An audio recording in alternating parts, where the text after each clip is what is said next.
하나님 말씀은 우리 신명기서 6장을 보겠습니다. 우리 신명기 6장입니다.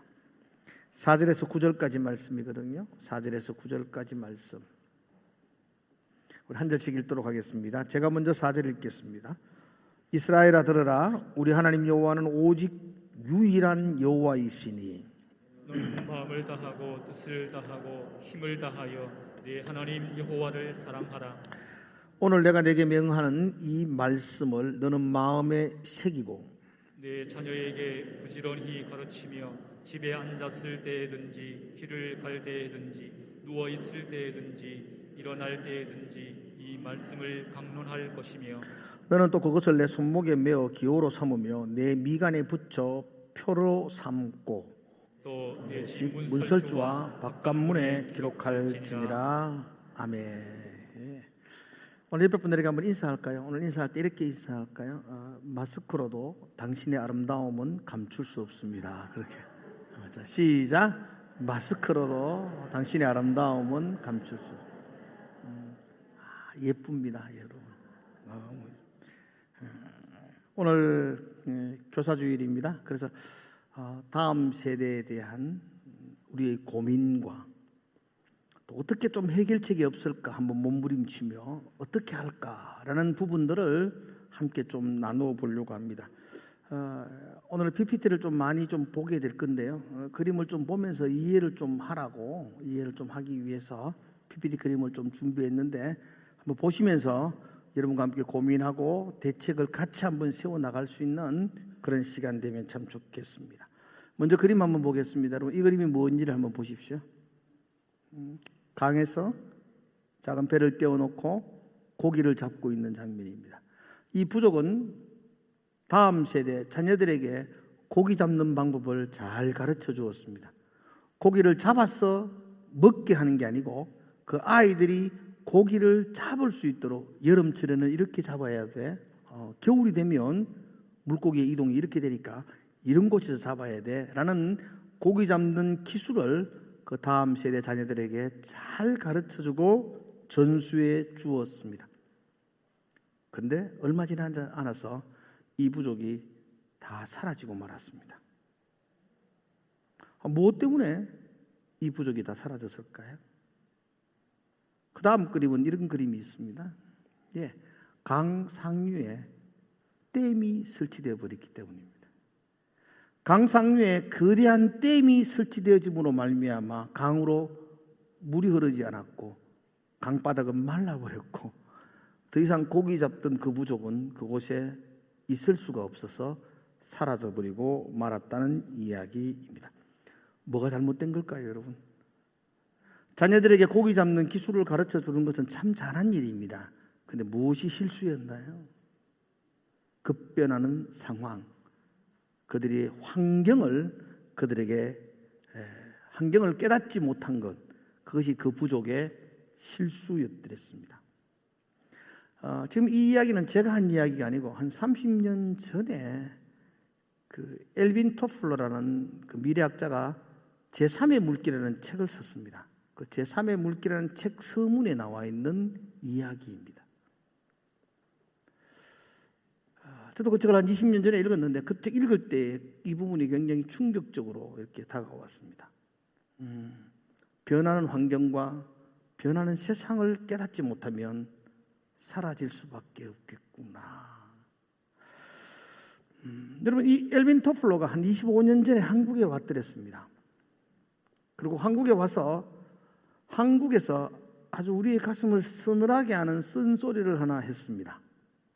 엘빈 토플러가 했던 이야기, 한국에서 했던 이야기입니다. 한번 볼까요?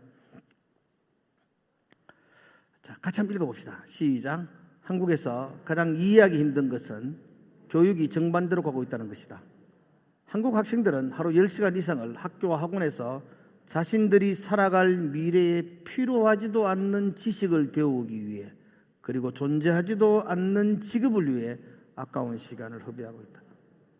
엘빈 토플러가 정확하게 봤던 겁니다.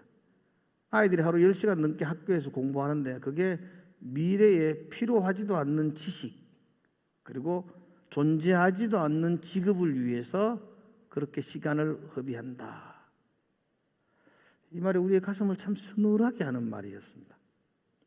저는 목사입니다. 그래서 저는 세상 사회 교육에 대한 것들은 별 관심 없습니다. 우리 자녀들, 우리 주일학교, 우리 다음 세대를 어떻게 교육할 것인가. 근데 저 말이 우리하고도 무관하지 않다는 생각을 가집니다. 정말 잘하고 있나? 저 아이들에게 우리가 잘 가르치고 있나? 굉장히 많은 생각을 할 수밖에 없습니다. 우리는 자녀들에게, 우리 다음 세대들에게 두 가지를 가르쳐 줘야 됩니다. 하나는 분명하게 가르쳐 줘야 됩니다.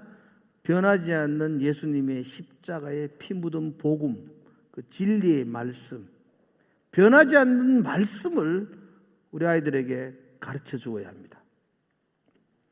그와 동일하게 우리는 또 하나를 가르쳐 줘야 됩니다. 변하는 이 세상을 향한 문화, 변하는 이 세상을 어떻게 이용할 것이고 어떻게 적용할 것인가에 대한 가르침이 분명히 있어야 됩니다. 변하지 않는 진리의 말씀을 가르치는 데에만 집중하고 급변하는 환경에 대해서 우리가 무심하면 강가에서 사라져버렸던 그 부족처럼 우리의 다음 세대들은 흔적도 없이 사라지게 될 것입니다. 그러므로 우리의 숙제는 변하지 않는 하나님의 말씀을 변하는 아이들에게 어떻게 가르칠 것인가 생각해야 됩니다. 한번 따라해 볼까요? 시작. 변하지 않는 진리의 말씀을 변하는 아이들에게 어떻게 가르칠 것인가. 이 고민을 우리는 잘 못합니다. 변하지 않는 진리의 말씀에 대해서 우리가 집중을 합니다. 그런데 변하는 아이들에게 어떻게 가르칠 것인가에 대해서는 별 관심을 가지지 못합니다. 그냥 하면 되는 줄 압니다. 그런데 여러분, 하면 안 됩니다. 왜냐하면 너무 변했기 때문입니다.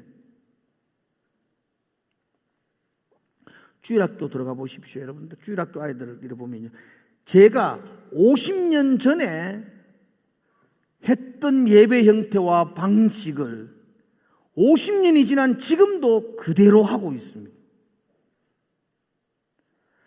아이들은 제가 50년 전에 초등학교 다닐 때 저의 가치관과 생각과 지금 초등학생의 가치관과 생각은 완전히 다릅니다. 여러분, 같은 애가 아닙니다. 급변했습니다. 그런데 그 급변하는 아이들을 향하여 진리를 가르칠 때에는 똑같은 방식으로 하니까 이게 먹히지를 않는다는 거죠, 여러분들. 공감을 하시는지 모르겠네요. 그래서 우리 교회도 발부둥을 치는 겁니다, 여러분들. 왜 주일학교 예배를 1부에 다 하고 2부는 공부만 하고 뭐 그렇게 하느냐? 예, 그렇게 하면 되느냐? 저도 자신할 수 없습니다. 그러나 가만히 있으면 망합니다. 뭐라도 해야 됩니다. 뭐라도. 그렇게 했으라도 지푸라기를 잡는 심정으로 그렇게라도 하는 것. 그 변하는 세상에서 변하지 않으면 망할 수밖에 없습니다. 진리의 말씀은 변하지 말아야 됩니다. 그러나 변한 아이들에게 이 진리의 말씀을 잘 포장하고 잘 담아서 전해주려면 50년 전에 포장지로 포장해서 주면은 다 버립니다, 여러분. 안 그렇겠습니까? 이 시대에 이 새로운 포장지로 가지고 그 진리의 말씀을 담아내는 것, 그게 지금 우리의 숙제입니다. 변하지 않는 진리의 말씀을 변하는 아이들에게 어떻게 가르칠 것인가. 우리 주일학교, 더 나아가 상국교회가 위기다는 소리는 벌써 10년 전부터 우리가 귀에 딱지가 않도록 들었습니다. 그 이야기는 더 할 필요가 없을 겁니다. 그러나 여러분들 심각하게 받아들이셔야 됩니다. 지금은 위기의 시대입니다. 2015년도 우리나라의 기독교인, 그 기독교인에 그러면 그게 2단들, 3단들 다 들어갑니다. 신천지도 들어가고 통일교도 들어가는 기독교인들이 몇 프로냐 하니까 2015년도에 21%였습니다. 우리 기독교인의 프로테지가. 정확한 나라에서 조사한 것이 2015년도가 21%였습니다. 그러니까 우리나라 기독교인이 25%라고 막 그랬는데 조금은 줄었다는 생각을 했기 때문에 21% 정도가 그런 통계가 나왔을 때 우리는 별로 실망 안 했습니다. 21%그 정도 되겠네 라고 했습니다. 작년에 유명한 기관에서 다시 한 번 더 통계를 냈습니다. 우리 기독교인이 지금 몇 프로가 되느냐? 17%로 줄었습니다. 그러니까 여러분 몇 년 사이에, 불과 6년 사이에 여러분 그 1% 주는 것도 굉장하게 민감하게 반응해야 됩니다. 1%도 굉장한 겁니다. 근데 우리가 그때 벌써 17%로 줄었습니다. 우리 기독교인의 프로테지가 지금 한국이 17%다 그렇게 보시는 게 거의 정확한 통계입니다. 그런데 더 놀라운 것은 중고등학교는 몇 프로인가 조사했더니만 중고등학교는 3에서 4%입니다. 그럴 리가 있나? 그런데 그럴 리가 있습니다. 여러분 중고등학교 아이들 학교 가가지고 교회 다니는 사람 손 들어보라 그러면 1명입니다. 1명. 2명. 예전에는 반에서 교회 다니는 아이들 가면 다 들었습니다. 다 교회 성탄절날, 부활절날 계란에 이끌려서 왔더라도 그냥 왔다 가는 애들이 거의 대부분이었습니다. 그래서 요즘은 교회 한 번도 안 오는 애들이 대부분입니다. 지금 우리 주일학교 아이들도 여러분들이 보시면 들어가 보십시오. 아이들 보시면은 그러니까 부모가 안 믿는데 홀로 교회 나오는 아이는 이제는 없습니다. 이제는 보시면 없습니다.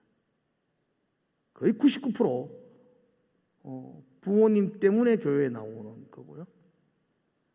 제가 통계를 보니까 더 재미있는 게 이번 코로나 2020년, 21년, 22년 원래 접어들었는데 지난 2년 동안 주일학교 통계를 보니까 주일학교 아이들 중에 교회를 못 나오는 이유가 뭐냐 할 때 여러분 그 주일학교 아이들이 대부분이 부모가 믿는 사람들입니다. 믿는 사람인데 주일학교 교회를 못 나오는 이유가 뭐냐면 70%가 부모 반대 때문에 못 나온다 그러더라고요.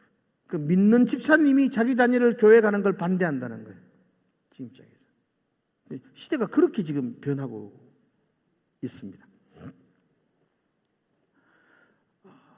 한국 교회의 65%가 주일학교가 없습니다. 도시에 있는 교회들이 주일학교가 있다고 하니까 뭐 있는다고 생각하지만 사실은 우리 주변에도 청도 지역, 진량 지역 이렇게 살펴보면 주일학교 없는 교회가 청도는 거의 대부분입니다. 그러니까 한국 교회 65%가 다음 세대가 없다 그렇게 말합니다. 이렇게 없는 이유는 근본적인 이유는 아이를 워낙 안 놓습니다. 애 안 놓습니다. 애 좀 낳으셔야 됩니다. 작년에 우리나라 출산율이 0.84%거든요. 둘이가 결혼해가지고 0.8, 한 명도 뭐 안 놓는다는, 한 명도 안 놓으니까 인구가 급속도로 감소할 수밖에 없습니다. 여러분, 이 피부로 심각하게 느껴지지 않나요? 작년 동안 우리 교회에도 안 온 사람 아무도 없습니다. 놀라지도 않네.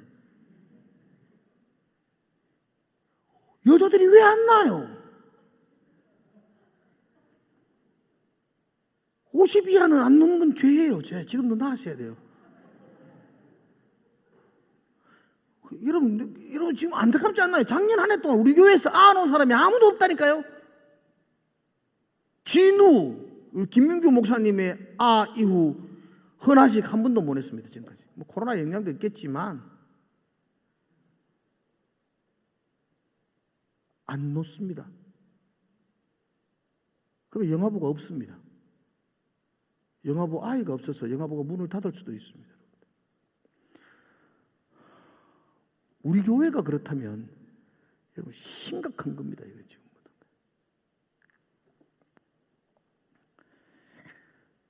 인구 절감, 그래서 주일학교 아이들이 줄어드는 것, 초등학생 아이들이 감소하는 것, 이건 어쩔 수 없습니다. 그런데 인구 절벽을 뛰어넘어서 신앙 절벽을 맞이하고 있습니다. 그보다 더 빠르게 주일학교 아이들이 세상으로 떠나고 있습니다. 지난 10년 동안 주일학교 정감률에 대한 도표가 있는데 잠깐 한번 볼래요, 여러분들? 이게 지난 2010년부터 19년까지의 도표인데요. 잘 보이시죠? 유치부, 중고등부까지. 유치부는 나라에서 인구가 얼마 줄었냐면 그때 10년 동안 29.8%가 줄었습니다. 그런데 더 놀라운 것은 교회 학교는 32%가 줄었습니다. 교회 학교는 더 많이 줄고 있습니다. 유년부는요, 그래도 유년부는 지금 7, 8세인데요. 여러분 2010년도 7, 8년 전 뭐 이럴 때가 그때 그 밀레니엄 베이비를 통해서 아이들이 많이 나가지고 인구 증감률은 2.3%였습니다. 그때 주일학교 프로테이지 증감 마이너스는 32%입니다. 지금 평균적으로 주일학교는 35%에서 40% 감소했습니다. 여러분 10명 중에 40%가 감소했다고요. 주일학교가 지난 10년 동안. 야, 이거 너무 심한 거 아니냐? 그래서 제가 우리 교회 통계를 봤습니다. 너무 심한 거 아니냐? 예, 우리 교회도 똑같이 40% 감소했습니다. 주일학교. 이게 정확하다는 겁니다, 지금. 이게 지금 먼 나무 나라 불구경하는 것이 아니고 지금 우리 주일학교 아이들이 지난 10년 동안 40%, 50% 감소했습니다. 그럼 앞으로 10년 후에 어떻게 될까요? 예. 생각도 하기 싫습니다. 이런 걸 가리켜서 확정된 미래라 그럽니다, 여러분. 확정된 미래. 예견된 미래라 그럽니다. 예견된 미래. 예, 통계라는 게 이게 틀린 게 아닙니다. 지난 10년간 꾸준한 통계, 그리고 앞으로 10년 동안 우리가 아무 변화가 없으면 꾸준한 통계 제로가 된다는 겁니다. 제로가 된다. 이게 예고된 미래입니다. 예고된 미래. 그래서 우리는 뭔가를 발부둥을 쳐야만 합니다. 그냥 이렇게 안일하게 있을 수 없는 게 지금의 우리의 상황입니다. 특별히 우리 가슴을 더 아프게 하는 것은 기독교인들이 세상 속에서 신뢰와 믿음을 잃어버리고 있다는 겁니다. 옛날에는 세상 사람들이 교회 다닌다 그러면 그래도 좀 착하겠지 라는 생각을 가졌고 교회 다니는 사람을 믿었고 신뢰했더랬습니다. 지금은 그 신뢰도가 급속도로 추락하고 있습니다. 2년 전 통계수 잠깐 볼래요? 오늘 좌표를 바른 게 이게 지금 기아대책에서 엄청난 돈을 들여가지고 기업과 연결해서 기독교 통계를 해마다 내겠다고 지금 그렇게 하고 있는데 작년에 난 통계책입니다. 제가 책을 그대로 복사해 왔는데요. 2020년도에 한국 기독교인들을 신뢰하느냐라는 기운실에서 조사를 했더니만은 32%가 그래도 예수 믿는 사람은 신뢰할 만하다라고 했습니다. 여러분 2020년도에 그런 조사가 났다면 저 조사는 2019년도, 18년도 요 때의 사람들이 느끼는 감정이었습니다. 기독교인들은 신뢰할 만하다. 그리고 2021년도에 여러분 11%가 감소했습니다. 이런 전국적인 이런 나라의 통계를 할 때 1% 감소, 2% 감소 이렇게 해도 엄청난 겁니다, 여러분. 2%가 감소했다 이래도 엄청난 건데 무려 11%가 감소했어요. 이때 무슨 일이 있었나요? 코로나 터졌습니다. 신천지 터졌고 사랑제일교회 일 터지고 막 목회자가 정치에 뛰어들고 그런 바람에 40대, 30대 젊은이들이 다 교회 떠났습니다. 여러분 아세요? 저는 태극기 부대 좋아합니다. 솔직히. 근데 여러분 태극기 부대 때문에 교회를 등진 30, 40대가 얼마나 많은지 여러분 기억하셔야 됩니다. 이때입니다. 이때 11%가 신뢰하지 않는다. 그리고 그 신뢰를 회복하지 못하고 작년에 올해 3월달에 조사했습니다. 3월달에 지난 몇 달 3월달에 조사했는데 다시 3% 감소하고 18%. 지금 우리 기독교인들의 신뢰도가 18% 정도. 그래서 심각한 탈기독교화 현상이 지금 두드러지게 일어나고 있습니다. 자, 한번 다음 사진 한번 볼까요, 여러분들? 이 사진은 혹시 이게 무슨 사진인지 아세요? 미국에서 나온 여러 사진인데요. 아직도 우리나라까지는 이 사진들이 전해지지 않아서 다행이다라고 말하는데, 혹시 뭐 같아요? 드라이로 머리 막 하고 뒤에는 막 축복하고 있고, 에? 크게. 예, 아시는 분 아세요? 이게 세례 흔적 지우는 겁니다. 물로서 세례받았던 이 흔적을 드라이로 지우는 예식을 합니다. 탈세례식이라고 합니다. 이걸 가르쳤어요. 뒤에는 탈세례식을 축복해 줍니다. 이제 너는 세례 흔적을 다 지웠다. 내가 어릴 때 내 의지가 아닐 때 유아세례 받았던 거나 또 철없던 시절 때 받았던 그 세례의 흔적을 이제 다 지우겠습니다. 그런 의미로 저렇게 사제가 나와서 드라이기로 세례 흔적을 줍니다. 그 다음 장 한번 보십시오. 이게 이제 서약서입니다. 탈세례식 할 때입니다. 나는 내가 동의할 수 있는 나이가 되기도 전에 받은 교회의 세례가 되었던, 혹은 나의 자유로운 이성의 결정으로 받은 세례든 이제 세례를 강요한 교회와 교회의 원시적인 의식을 공식적으로 거부한다. 나는 모든 신조와 교리와 나의 이전 종교의 미신을 거부하며 특별히 원죄와 저주의 교리를 부정한다. 더 이상 안 읽겠습니다. 이렇게 사인합니다.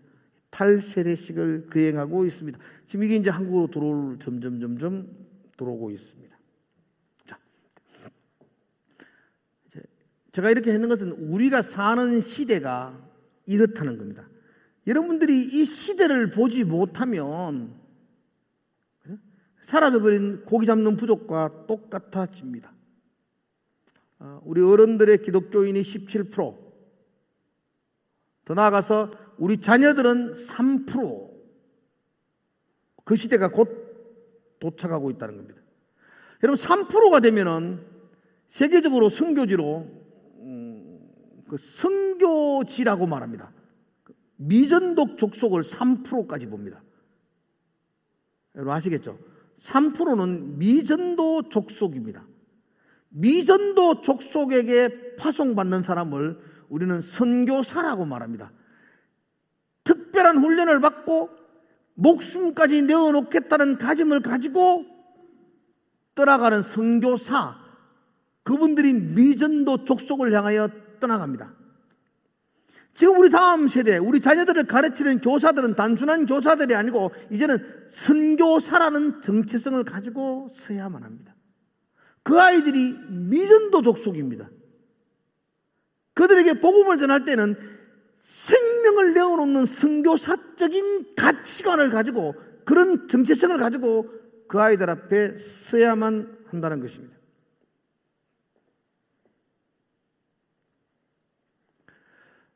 그래서 그 아이들을 위해서 뭔가를 해야 합니다. 지금 우리는 시스템을 바꿔서 원포인트 메시지로 영화부터 중고등부까지 그렇게 하겠다. 이게 맞는 겁니까? 이게 올바른 겁니까? 예, 나도 모릅니다. 그런데 해야 될 거 아닙니까? 50년 전처럼 똑같이 할 수 없으니까 뭔가 해봐야 될 거 아닙니까? 몸부림을 치고. 그래서 하나님 앞에 가가지고 하나님 뭐라 하면 했는데 잘 안 됐습니다. 이렇게 말할 수 있어야 되겠습니다. 아무것도 안 하고 가면 안 되지 않습니까? 그래서 주일학교 아이들 선생님들이 그리고 최소한 40분씩 붙들고 앉아가지고 뭐 피 묻은 십자가 전하려고 발버둥을 치고 예를 쓰고 있습니다. 그러나 여러분, 이렇게 하면 되는가? 이렇게 하면 해결되는가? 그 말에는 자신이 없습니다. 이것만으로는 안 될 것이라는 생각이 제 마음속에 지배적입니다. 이것 가지고는 안 되지 않겠는가? 또 뭔가를 해야 되지 않을까? 오늘 지금부터 그 이야기 하려고 합니다. 또 뭔가를 하자 우리가. 지금부터 할 이야기는 거창한 건 아닙니다. 우리가 다 알고 있는 건데 한번 관심을 가지고 집중해서 그 일을 한번 해봐야 되겠다는 생각으로 오늘 교사주일날 제가 이 메시지를 전하려고 합니다. 지금부터 제가 설교하는 겁니다. 이때까지는 다 들었던 이야기 아닙니까? 심각하다 뭐 다 알죠 뭐. 그럼 어떻게 할래? 코로나 이전에 우리 아이들이 1년 동안 교회에서 머무는 시간이 약 70시간이었다고 합니다. 그리고 가정에서 머무는 시간이 한 3,000시간쯤 됩니다. 이게 이제 정확한 통계를 냈습니다. 코로나 때에 우리 아이들이 교회에서 머무는 시간은 반으로 줄었습니다. 30시간을 교회에서 머문다고 합니다. 교회도 잘 못 왔죠, 뭐. 1년 동안. 그리고 가정에서 머무는 시간은 7,000시간이었다고 합니다. 지금 제가 이렇게 말하는 이유는 코로나 이전으로 돌아갔다, 일상으로 돌아갔다 할지라도 우리 아이들이 교회에 와서 머무는 시간은 70시간이고 가정에서 3,000시간을 머뭅니다. 그러면 그 아이들의 미래와 장래와 교육을 어디에서 책임을 져야 됩니까? 교회가 물론 감당해야 되겠죠. 그러나 그 아이들의 본질적인 장래는 가정에서 책임을 져야 됩니다. 교회에만 맡겨두면 실패할 수밖에 없습니다. 예, 교회도 몸부림치면서 뭔가를 우리 아이들에게 하려고 발버둥을 칠 겁니다. 그러나 이제는 교회 혼자의 힘으로는 이 무너져가는 것들을 막을 수가 없습니다. 급속도로 무너질 때는요, 온 힘을 동원해야 됩니다. 교회에서 우리 교사 선생님들의 힘으로서는 그 흘러내리는 그 흙들을 막을 수가 없습니다. 지금은. 이제는 부모들이, 엄마들이 나서야만 합니다. 이제는 교사와 부모가 정말 긴밀하게 손을 잡아야 됩니다. 머리를 맞대지 않으면 무너져 내리는 우리 아이들을 막을 수가 없습니다. 동의하시죠?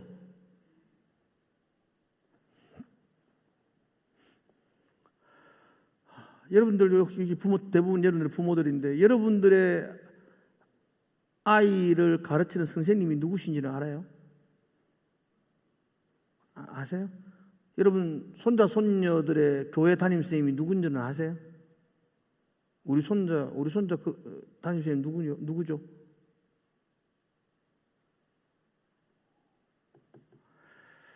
그냥 우리 선생님들이 다 맡겨놓고 부모님은 뒷짐지고 있으면 아이들이 바르게 십자가 붙들고 살아갈 거라고 생각하십니까? 그렇지 않습니다. 그렇게 될 수가 없습니다. 지금은.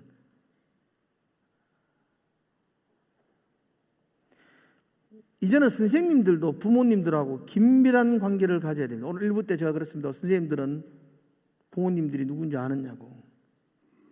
그 부모님하고 개인적인 교제를 나누고 있느냐고. 그렇게 하셔야 됩니다. 지금. 사회교육은 촌지를 주니 안 주니 뭐 가정 방문도 없어지니 예, 그렇게 하십니다. 그 교회는 이제는 진짜 가정 방문이 있어야 되고 선생님과 부모가 늘 만나서 함께 아이들을 향하여 고민을 해야만이 이 무너져 내리는 것들을 바칠 수가 있습니다. 그래서 오늘 여기 부모님들이 다 계시니까 우리 부모님들에게 오늘 숙제를 냅니다. 우리 담임선생님하고 한번 통화를 한번 하시소. 우리 손자 가르치는 아이가 누군지 우리 할머니 할아버지들은 알아가 한번 전화 한번 하시소. 아이고 내가 민혁이 할아버지인데 아이고 선생님한테 내가 이때까지 전화 한번 못 했네. 우리 민혁이 잘 공부하나? 아이고 우리 민혁이 교회에서 말 잘 듣나? 선생님 한번 오면 내가 커피 한번 사줄게. 한번 만나자. 예, 한번 만나셨어. 진짜 커피 한번 사주시고. 부모님과 선생님들이 함께 머리를 맞대지 않으면 우리 아이들에게 소망이 없습니다. 요즘 너무 좋은 게 있더라고요. 그죠? 그 파리 땡땡땡에 있는 작은 케이크도 기프트콘으로 딱 쏘더라고. 우리 부모님이 선생님한테 한번 쏴보소. 막. 돈 얼마 한다고. 스타 땡땡 돈 많으면 하면 막 커피 2잔 딱. 그 선생님들한테 한번 쏴주이소. 선생님 고맙습니다. 그 사례도 안 받고 하잖아요, 그 선생님들. 선생님 참 감사합니다. 그럴 때 힘이 나고, 그리고 그래서 좀 선생님하고 친해져가지고 우리 애 잘하는가 물어보기도 하고 같이 좀 소통을 하고, 그래야만 우리 아이들을 좀 믿음으로 잡아 나갈 수 있지 않겠습니까? 오늘 제가 성경을 읽었는데요, 오늘 이 본문의 말씀은 너무 잘 알기 때문에 본문에 해석하는 건 좀 더 생략을 하겠습니다. 이건 구약의 지상명령이라 그래요. 지상명령이란 말은 목숨을 다해서 이 땅에서 완수해야 될 사명을 지상명령이라 그래요. 신약의 지상명령은 마태복음 28장이죠. 너희는 모든 족속으로 세례를 주고 아버지 이름으로 가르치게 하라. 그 신약의 지상명령이 마태복음 28장이라면 구약의 지상의 명령이 신명기 그 6장 4절부터의 말씀입니다. 우리가 생명을 다하여 이 땅에서 이루어야 될, 지켜야 될 말씀, 쉐마 이스라엘아, 이스라엘아 들으라. 너가 목숨을 다하고 이 말씀을 지켜야 된다. 그렇게 말하고 있습니다. 4절의 말씀 한번 봅시다. 4절 한번 읽어봐 봅시다. 4절 같이 한번 읽어봅시다. 시작. 이스라엘아 들으라. 우리 하나님 여호와는 오직 유일한 여호와이시니. 하나님은 오직 유일한 분인 걸 가르쳐야 되고 지켜야 된다. 오직 유일하다는 말은 그분만 우선해야 된다, 이런 뜻입니다. 네 삶에 많은 부분들이 있겠지만 하나님을 가르치고 하나님을 배우는 일, 하나님을 알아가는 일을 가장 우선적으로 해라. 오직 유일한 여호와, 그걸 깨달으라는 겁니다. 하나님이 우리의 삶에 오직이어야 합니다. 오직. 그리고 5절의 말씀은 마음을 다하고 뜻을 다하고 힘을 다하여 내 하나님 여호와를 사랑하라, 그렇게 말합니다. 사랑하라. 이게 우리가 목숨을 다하여 지켜야 될 명령입니다. 하나님을 사랑해라. 마음을 다하고 뜻을 다하고 힘을 다하여 사랑하는 것입니다. 자, 여러분 5절의 말씀 잠깐 봅시다. 고기를 한번 들어볼래요? 이 5절 마음을 다하고 뜻을 다하고 힘을 다하여 하나님을 사랑하라는 이 명령이 우리 자녀들에게 주어진 명령일까요? 부모인 나에게 주어진 명령일까요? 참 어려운 문제라서 다시 합시다. 이 5절의 말씀이 자녀들에게 주어진 자녀들을 보고 하라는 명령일까요? 부모 네가 해라는 명령일까요? 부모 네가 해라는 명령입니다. 네가 하나님 사랑하고 네가 목숨을 다하고 뜻을 다해 하나님 사랑하라는 겁니다. 그러면 네 자녀들도 하나님 사랑할 거라고 그렇게 말하는 겁니다. 그렇죠? 하나님 사랑하십니까? 여는 안 사랑하십니까? 여만 사랑합니까? 다시 하나님 사랑하십니까? 마음을 다해 사랑하십니까? 목숨보다 더 사랑하십니까? 여러분 또 여러분의 계획, 여러분의 가치관, 그 위에 하나님이 최고이십니까? 아멘이십니까? 네. 그걸 보여주십시오, 자녀들에게. 여러분들이 그러면, 부모들이 그러면 우리 다음 세대 됩니다. 그죠? 여러분이 힘을 다하고 뜻을 다하여 하나님을 사랑하는 것, 그렇게 하면 우리 아이들 회복됩니다. 아멘이세요?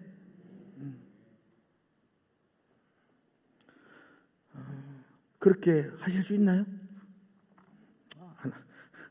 하실 수 있다고 좀 대답해 주시오. 하시겠습니까? 사랑하시겠습니까? 좀 그러십시오. 그래 흘러내리고 무너지는 우리 아이들을 잡을 수가 있습니다. 하나님을 여러분들이 사랑하셔야 됩니다. 마음을 다하고 뜻을 다하고 힘을 다하셔야 됩니다. 내일 부흥회인데 한번 볼게요. 사랑하는가 안 하는가. 사랑하는 사람들끼리 모여가 예배 드리자고요. 사랑 안 하는 사람들은 뭐 굳이 올 거 있겠습니까? 사랑한다면 한번 아이들과 함께 한번 뜻을 다한다는 거잖아요. 목숨을 다한다는 거잖아요. 한번 가게 문도 좀 일찍 닫고 병원에 갔다 생각하고 코로나 걸렸다 생각하고 2주간 격리한다 생각하고 3일 동안 격리하시면서 교회만.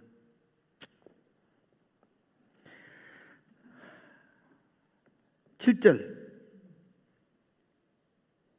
내 자녀에게 부지런히 가르치며 집에 앉았을 때이든지 길을 갈 때이든지 누워있을 때이든지 일어날 때이든지 이 말씀을 강론할 것이며 너는 또 그것을 내 손목에 메고 기호로 삼으며 내 미간에 붙여 표로 삼으라. 부모에게 하는 이야기입니다. 여러분들이 그렇게 하시라는 이야기입니다. 다음 세대를 위해서 여러분들이 부지런히 가르쳐야 됩니다. 그 손목에 메고 가르쳐야 됩니다. 제가 이렇게 생각했습니다. 부지런히 가르친다는 거. 어떻게 가르치는 게 부지런히 가르치는 건가? 참 쉽지 않더라고요. 우리가 가르쳐야 될 것은 영적인 영역입니다. 우리가 가르쳐야 될 것은 믿음이요, 신앙이고, 십자가고, 복음이고, 영적 전쟁이고, 근데 그걸 어떻게 가르치느냐는 거예요, 어떻게. 그걸 가르친다는 게 어떻게 가르친다는 거죠. 부지런히 어떻게 가르치라는 말이에요. 그걸 먹고 입고 자고 벗고 아주 단순한 건데 이 단순한 것도 가르친다는 것이 굉장히 어렵습니다. 예를 들어 볼게요. 제가 지금 옷을 좀 벗겠습니다. 내가 옷을 벗었습니다, 여러분들. 여기 겁나고 여기 옷을 벗었습니다. 이걸 한번 입혀 보십시오. 우리 집사님, 조 집사님. 자, 말로만 이거 입도록 해 보십시오, 내가. 근데 입으라 이렇게 하면 안 되잖아. 입으라 하면 그건 안 되고, 어떻게 입는 거, 팔을 다시, 어떻게 할까요? 팔을 끼워라. 어디로 끼우라 말이에요, 팔을? 팔을 끼워? 반대로? 어떻게 끼워? 반대로? 지금 말로 하라니까요, 말로. 또 어떻게 해볼까요, 이거? 그 사람 어떻게 해볼까요? 똑바로가 뭐죠? 뭐가 똑바로죠, 이게 지금? 내가 똑바로 써야 돼요? 원래가 어디 있습니까? 김천지라가 원래인가요? 그러니까 여러분 봐요. 이 간단한 거, 옷 입는 거 하나도 여러분 말로만 하는 건 굉장히 어렵습니다. 말로 가르친다는 것은 이건 이 말이 안 됩니다. 그런데 우리가 지금 알고 있는 신앙, 믿음, 영적인 세계, 영적 전쟁, 이걸 어떻게 말로 가르칠 수 있습니까? 백날 가르쳐 본들 아무것도 없습니다. 보여줘야 됩니다. 여러분들이 손목에 하나님 말씀 붙이고 미간에 붙여서 여러분이 살아가는 모습을 보여주셔야 됩니다. 아이들이 어릴 때부터 그 아이들에게 말로서 신앙을 가르치는 것이 아니라 엄마가 아빠가 예배하는 모습으로 하나님을 의지하는 모습으로 하나님만을 붙들고 살아가는 모습으로 가르쳐 주셔야 됩니다. 그렇지 않았어요. 그렇지 않으니까 무너지는 거예요. 그렇지 않으니까.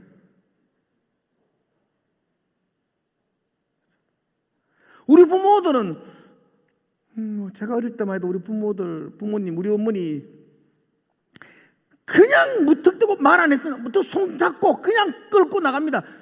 저녁에 어디가 엄마? 따라와. 가면은 그거 가면 부흥회 하고 있습니다. 그 앞자리에 앉아가 그냥 예배 드리고 와야 됩니다.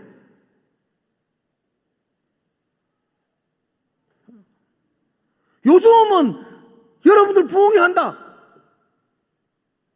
나는 간다. 애들이 갈락하면 학원 가야지. 네가 지금 어디 그거 가노 이거.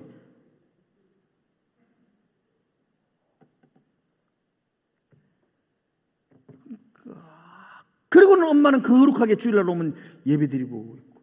그 아이들이 헷갈립니다. 어떻게 하는지 신앙인지. 그 보여준다는 것은 굉장히 어려운 겁니다. 그러나 그렇지 아니하고서는 무너져내리는 그 아이들을 붙들 수가 없습니다. 사랑하는 성도 여러분들, 모든 일에는 골든타임이 있습니다. 심장이 정지되었을 때 4분 안에 심폐소생술을 하고 다시 호흡을 하게 하지 않으면 치명적인 뇌손상을 일으킨다고 합니다. 그래서 골든타임이 있다고 말합니다. 우리 아이들의 골든타임이 지금이 막바지 시간입니다. 심정지의 4분이 골든타임이면 지금은 3분까지 시간이 흘렀던 것과 같습니다. 마지막 우리 아이들에게 심폐소생술을 해야 될 마지막 기회가 지금 우리가 살고 있는 시대입니다. 지난 10년 동안 40%의 주일학교 아이가 줄었습니다. 앞으로 10년 후에는 또 40%가 줍니다. 그리고 5년 후에는 흔적 없이 사라집니다. 이게 지금 우리 현실입니다. 지금 우리가 심폐소생술에 사활을 걸지 않으면 다시 건강하게 살릴 수가 없습니다.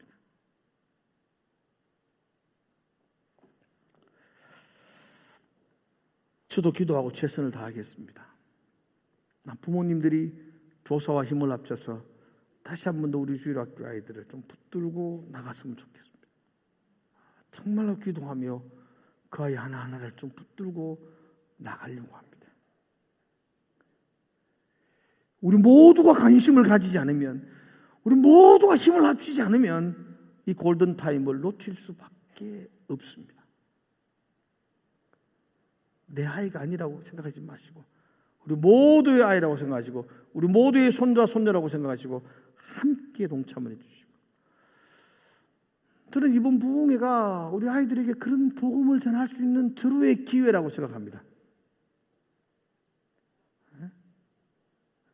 보기 드물게 청소년들에게 맞추어서 복음을 전하는 한국의 거의 유일한 목사님이 지금 안호성 목사님이십니다.